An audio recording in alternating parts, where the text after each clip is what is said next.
Welcome to today's video. So this video is going to focus on theories, models, evidence, and uncertainty. We're going to talk about these four ideas that are central to all science.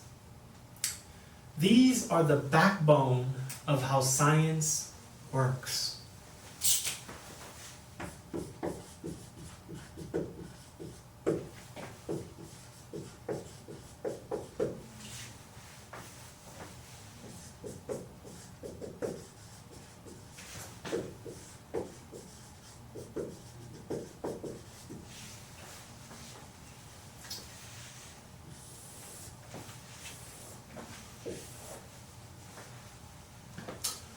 So what is a theory?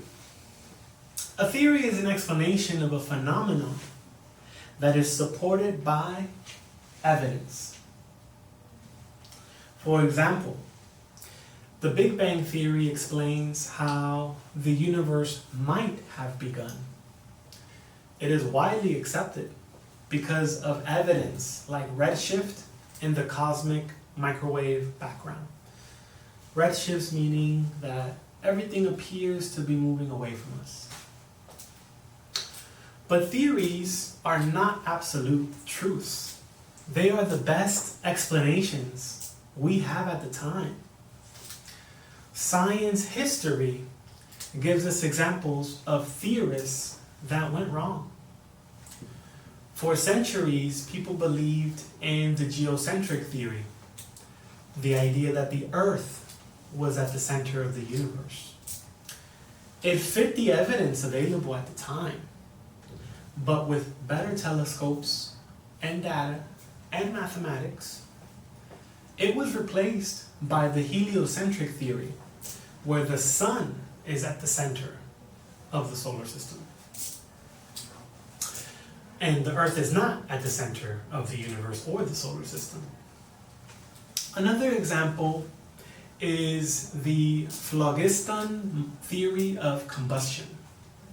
Scientists once thought a mysterious substance called phlogiston was released when things burned.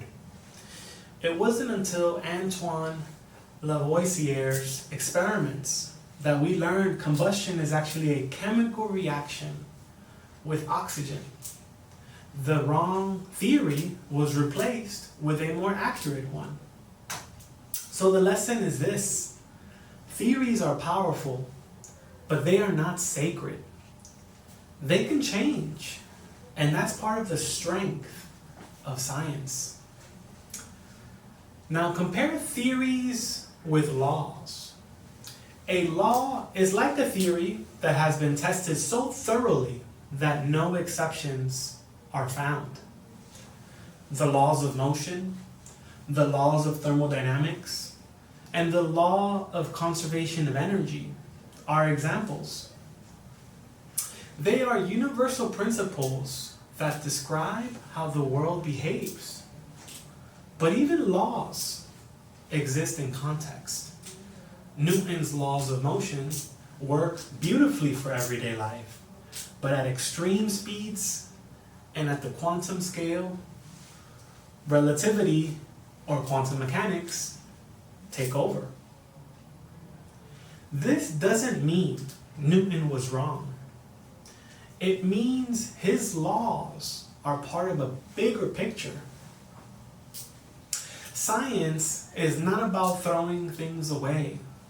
It's about building layers of understanding. Each new discovery adds depth to the foundation. Next, let's talk about models.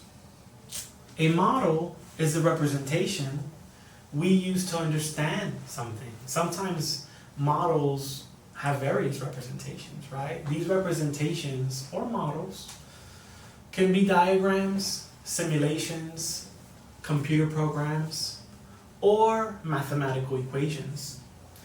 They help us visualize and test ideas. The Bohr model of the atom showed electrons orbiting the nucleus like planets. It wasn't literally true, but it helped us understand atomic structure. And that's actually the assumption Bohr made when he did the Bohr model of the atom. Later, quantum mechanics gave us a better model, the electron cloud model. The Bohr model wasn't useless. It was a stepping stone to something more accurate. Models are everywhere in modern life. Climate models help us predict global warming. Medical models simulate how diseases spread, giving us more insights into potential cures. The better our technology gets, the more detailed and reliable our models become. And as models improve, theories are refined in turn. So let's go over evidence. Evidence is data or observations that can be tested and replicated. When evidence is repeatable and consistent, it builds confidence in the theory. Just like in a courtroom, multiple pieces of evidence make a stronger case. Sometimes theories begin without direct evidence. Albert Einstein developed relativity largely from thought experiments. It wasn't until later that the evidence was actually available. But eventually, evidence is always sought. Relativity was confirmed by observing starlight bending during the solar eclipse, which is what Einstein predicted. Light would bend due to gravitational fields of stars. Evidence is what separates science from speculation. In today's world, evidence often comes from satellites, particle accelerators like the Large Hadron Collider that we saw from the scales of the universe in an earlier video, or supercomputers. Still, replication is key. Over time, weak evidence is weeded out and strong evidence rises to the top. Now finally, let's talk about uncertainty. So there is uncertainty in every measurement that we make. In science, we write uncertainty as a plus or minus around the specific value, often the experimental value. This tells us the possible range of error in a result. Uncertainty doesn't mean the result is meaningless. It means we are honest about the limits of our measurements. At quantum scales, uncertainty is fundamental. Heisenberg uncertainty principle tells us we can't know the position and momentum with perfect accuracy, which makes quantum mechanics very difficult. Even at larger scales, uncertainty matters. When we measure climate change, scientists report a range of possible outcomes. This doesn't mean that science is unreliable or that the science is unreliable. It means it's careful and transparent. Uncertainty is not a weakness, it's a strength of science. Science is not perfect, and that's exactly why it works. It's a process that expects to be wrong, then builds systems to become less wrong over time. So you get this loop of predict, test, update, and repeat.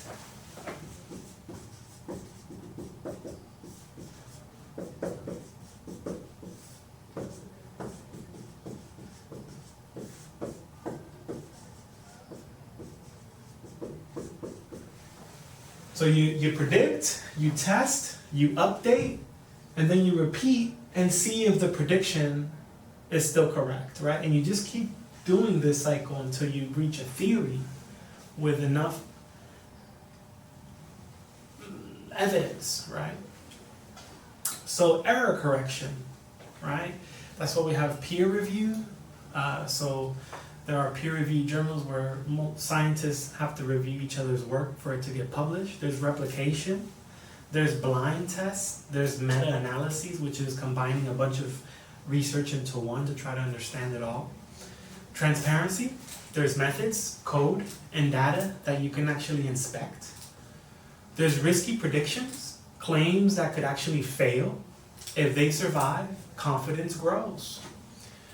Plenty of worldviews give people meaning, community, and purpose, and that's important. But when any worldview makes a claim about the physical world, health cures, Earth's age, how a force works, it has stepped into science's field.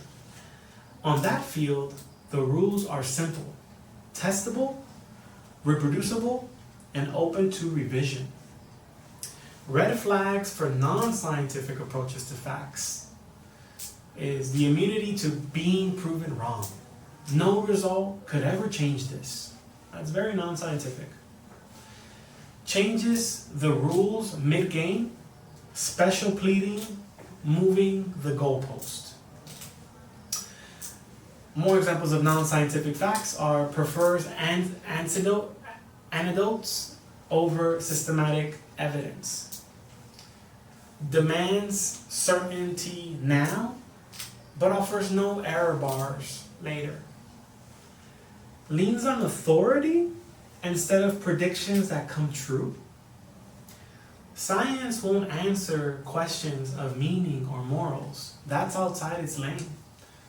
But for questions about what is true in the physical world, it's the best tool that we have. Not because scientists are flawless, but because the method is built to catch our flaws. The scientific method, right? Being all these things we're discussing today.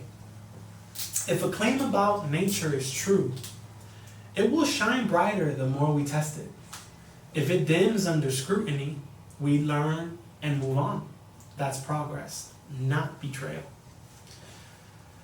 So a quick recap of today's lesson was we explored the 4 cornerstones of science: theories, models, evidence, and uncertainty. Theories explain phenomena, but they can evolve with new discoveries. Laws describe fundamental principles, but they too exist in context. Models give us representations that help us predict and visualize the world around us. Evidence is the data that builds and tests those models and theories, while uncertainty reminds us that science is always refining, always improving. Science grows with society and technology and with human curiosity. So the next time you hear a new scientific idea, remember this. It may not be perfect yet, but that's the point. Science is a living process.